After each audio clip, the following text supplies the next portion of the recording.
we look at the precision needed to keep pushing the limits in extreme sports with Travis Pastrana's Nitro Circus.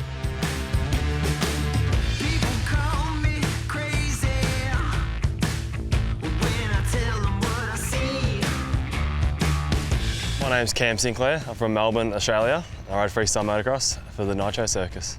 I'm Matt White and I ride BMX. My name's Gavin Godfrey. I'm 22 years old and I ride contraptions, mountain bikes, and tricycles. What's up, guys? My name is Brendan Schmidt. I'm 23 years old. I'm a pro snowboarder, BMX rider, and I ride tricycles as well. Travis Pastrana has been my childhood hero, and I've just strived to be like him. I've always wanted to excel and progress to new levels, so I do it for progression and to see what is possible. You're with the craziest action sports athletes in the world, and everyone's here for the same reason. They love what they do and they have a passion. It's a lot easier to push yourself because everyone's on your side. You're not competing against the people you're riding with, so you want to push it every day.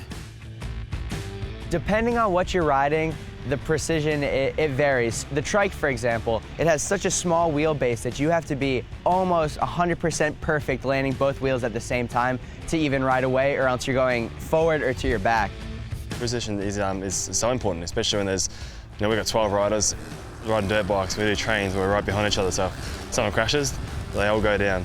Over 40 and 50 foot, if you're doing spinning tricks and stuff, you have to land dead straight to land it, otherwise you wash out. So it's pretty precise on where you need to land, because if you don't land good, you get hurt.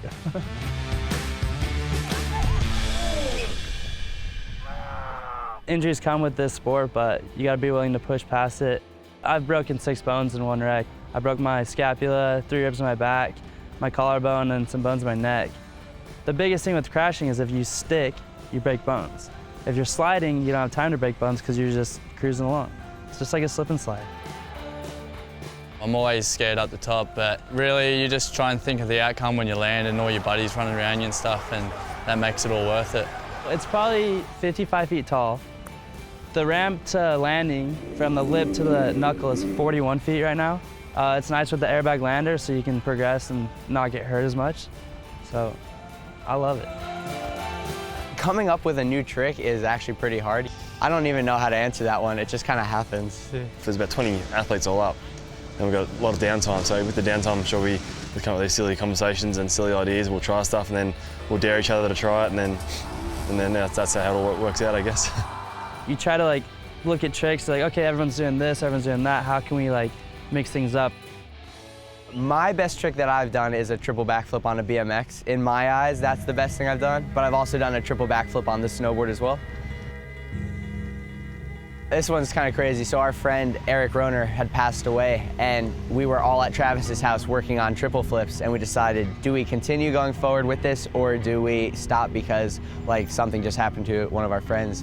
We decided to go forward with it for him, and 2 days later, all our minds were just on landing it for him and in his memory, and it happened, so we got it done.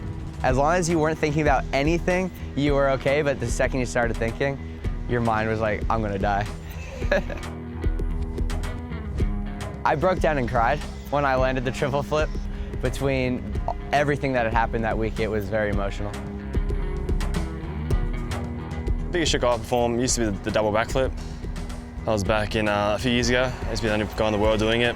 It is such a scary trick. Got to make sure you get the speed right.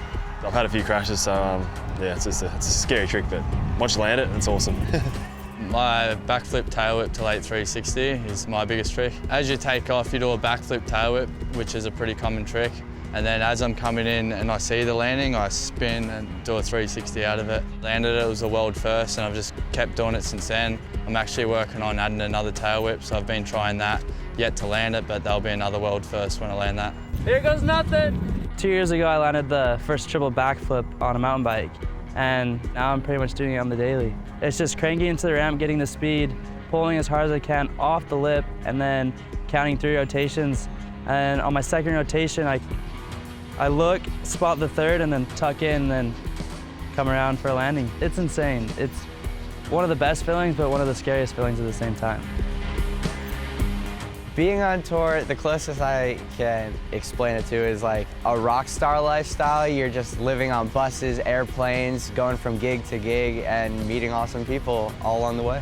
We've grown up as a family and we've seen each other progress, and you know, it's so stoked to just be at the bottom of the lander and see everyone land their tricks that they've been trying for so long. It's not the competition vibe. We're all out there to have fun and just send big tricks. I've been riding bikes since I was 5 years old, so it's a thing I love doing. So to be able to get paid and travel the world doing it, I'm very, very lucky. So thanks to the Nitro crew.